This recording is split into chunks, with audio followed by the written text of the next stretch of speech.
Hey everyone, welcome back to this week's edition of the Maconi Setup Shop A-Fix Tutorials. This week we're showcasing the world's fastest half mile at the Bristol Motor Speedway. Things happen pretty fast here, so strap in and let's get to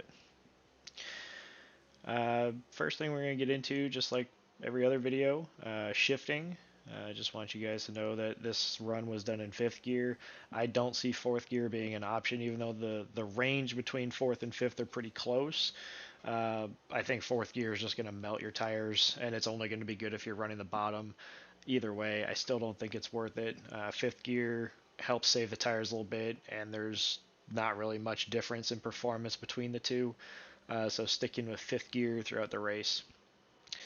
Um, Running the bottom it's always a preference thing here. I still think running the bottom helps save your tires. You're going slower around the bottom. Yes, you're putting a little more wheel input in, but your the pace in general isn't going to put much heat in the tires compared to running the top. It's all about being smooth with your inputs, not putting too much gas in when you have a lot of wheel input. As you can see there, I almost had a bit of a moment just trying to crank the wheel in it and get off the corner. The top is faster as per usual, but again, you have to be pretty patient when you're running the top.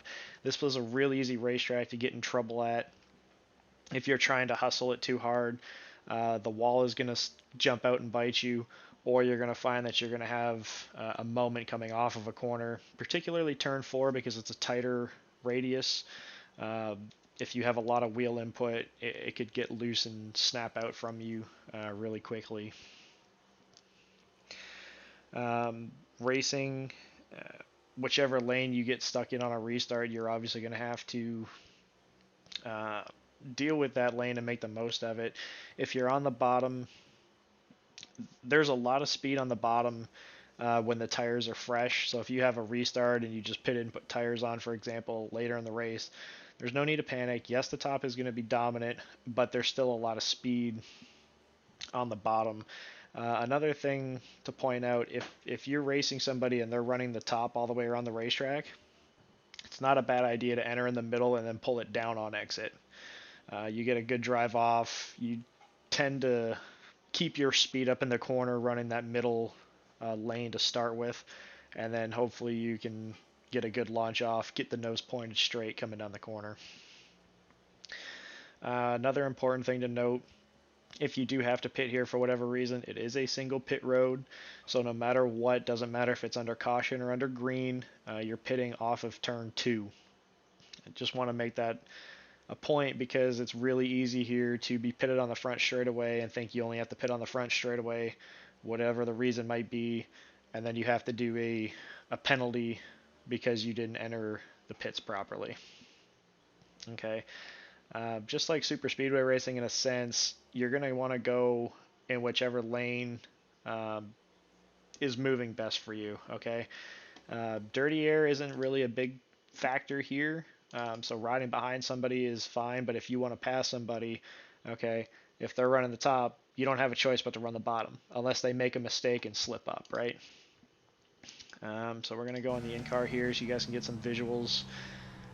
I'm not a big proponent of entering on the wall here.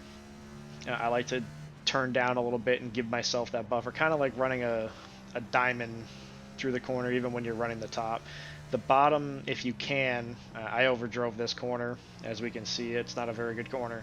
But if you're going to run the bottom, you got to commit to it. You got to run the bottom here. The closer you can get to the apron, the more speed is down here, okay?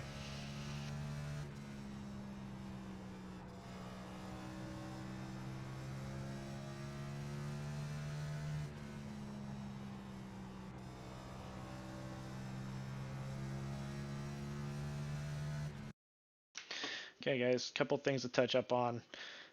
Early in the race, make sure you are taking care of your tires. Okay, it's an 88 lap race. Things happen fast here. The laps go by fast, but you can find yourself having a lot of handling problems around 40 laps in if you're not taking care of your stuff. Uh, best way I like to do it, run the bottom if possible. If you're running the top, just be smooth. There's nothing wrong with running the top. You just have to be smooth, okay? Because you're going to heat up the right rear a little bit more, carrying all that extra speed and being in the gas so long. For qualifying, definitely the top in 1 and 2. And it's going to depend on what you're comfortable with.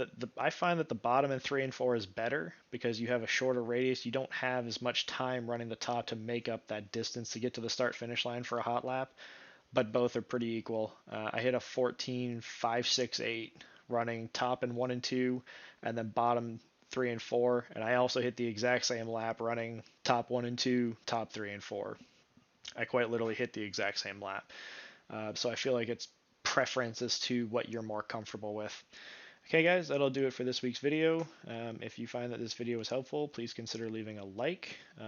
Also, if you have any questions, comments, or concerns, leave a comment down below and we'll get back to them throughout the week. Hopefully you guys have been enjoying the new update. Hopefully you guys are enjoying the rain as much as I am. I think it's been a lot of fun and I'm excited to get back to doing these for you as well. Okay guys, best of luck this week and we will see you out on the track.